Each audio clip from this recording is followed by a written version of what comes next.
ఓట్ల కొనుగోలు విషయంలో తెలుగుదేశం పార్టీ బరితెగింపుకు నిదర్శనమిది. ఓట్లు కొనడం అనేది చాటుమాటు వ్యవహారంలాగా సాగడం లేదు. ఆ పార్టీ విషయానికొస్తే బహిరంగంగా మీటింగ్లో ప్రధాన వక్త మీరంతా డబ్బులిచ్చి ఓట్లను కొనండి, ఇది చాలా క్లిష్ట సమయం, డూ ఆర్ డై సిచ్యువేషన్, మీరు డబ్బు పెట్టి కుటుంబాలను కొనేయండి అని చెప్పడం, ఆ వీడియో బయటకు రావడం సంచలనం సృష్టిస్తోంది. ఇంతగా బరితెగింపు రాజకీయాలు చేస్తుంటే ఈసీ ఈ వ్యవహారాన్ని గమనిస్తుందా లేదా అనే ప్రశ్న కూడా తలెత్తుతోంది. కోమటి జయరాం ఎన్ఆర్ఐ టీడీపీ విభాగానికి కన్వీనర్.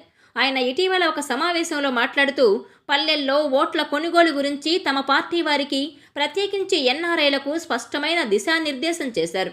మనం మన గ్రామాలకు వెళితే ఎవరు ఎవరికి ఓట్లు వేస్తారో మనకు చాలా స్పష్టంగా తెలిసిపోతుంటుందని ఆయన అన్నారు.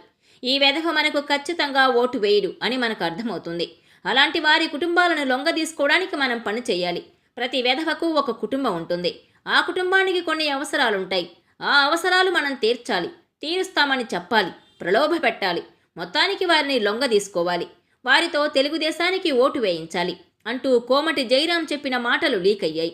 ఎన్ఆర్ఐ తెలుగుదేశానికి చెందిన వాళ్ళు ప్రతి నియోజకవర్గంలోని కనీసం 1000 ఓట్లు టార్గెట్గా పెట్టుకుని మన పార్టీకి పడే అవకాశం లేని ఓట్లను వేయించడానికి ప్రయత్నించాలని ఆయన పిలుపునిచ్చారు. అవసరమైతే ఒక్కొక్కరు ఒక్కో కుటుంబానికి 2-3 లక్షలు ఇచ్చైనా సరే వారి ఓట్లను వేయించాలని అంటున్నారు. ఈ గదిలో కూర్చున్న వారికి 2-3 లక్షలంటే పెద్ద విషయం కానే కాదు. డబ్బుతోనే లొంగేట్లయితే ఆ మేరకు డబ్బులు పంచి వారిని లొంగదీసుకోవాలి అని జయరాం అనడం వివాదాస్పదమవుతోంది. ఈ వీడియో క్లిప్పింగ్తో సహా ఎన్నికల సంఘానికి ఫిర్యాదు చేసేందుకు వైఎస్ఆర్ కాంగ్రెస్ పార్టీ ప్రయత్నిస్తోంది.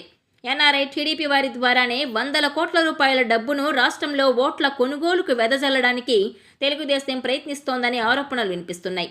మరి ఈసీ కోమటి జయరాంపై ఎలాంటి చర్యలు తీసుకుంటుందో చూడాలి.